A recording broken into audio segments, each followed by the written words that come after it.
Good morning, everybody. It's Wednesday, January 23rd.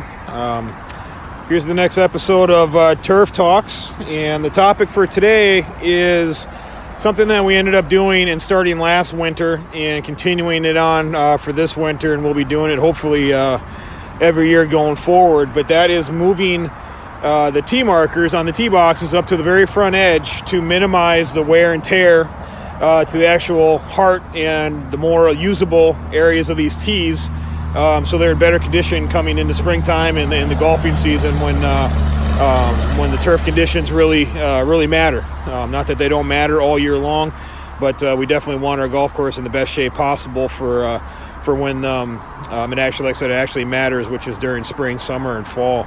I'm down here on AT&T and kind of wanted to show you. I put some flags out here.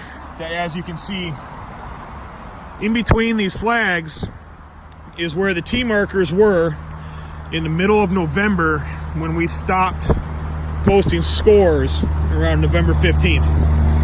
As you can see, the amount of wear and tear, even though it's been a couple months, this grass has not completely filled back in yet due to the time of the year it is with the weather, as well as the issues that we have with lack of sunlight, air, just an completely unhealthy growing environment for this time of year for turf, especially on a tee box where you get a lot of traffic and a lot of wear and tear.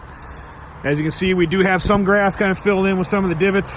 This could be a different grass type that's maybe a little more conducive for colder temperatures, colder climate, that does a little better job growing. It's also probably a little bit heavy on the seed, as you can see. We definitely got to back off some of that. But this is the reason why we this is the reason why we moved the tee markers to the front edge of the tees, is because we want to minimize the amount of wear and the amount of damage to these tees in the middle of the tee. I am completely fine with going ahead and beating up the front edge of the tee box, as you can see up here, because this is probably maybe 10%, 15% of the actual tee box. And we can very easily grow this back in come springtime with aerification, overseeding, maybe a little extra fertilizer.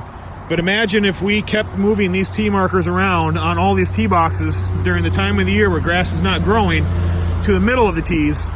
And it won't be necessarily as bad as this. This is obviously a very concentrated amount of traffic and play for the last couple months. But we would have remnants of damage, thin turf, and just an unhealthy teen surface across every one of these tee boxes going into springtime.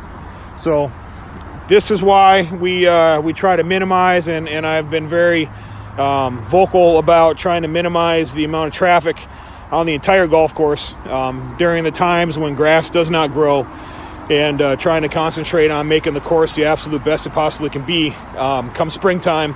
And so when we're going into the actual golfing season, the golf course can play its best and also present itself the best it possibly can be for outside play, potential members, and obviously the current members, which is the most important. So hopefully this is something that is caught on and continues for the future, and it's only going to make this place better and make this golf course the best it possibly can be. Thank you very much, and we'll post another one here shortly. Thank you.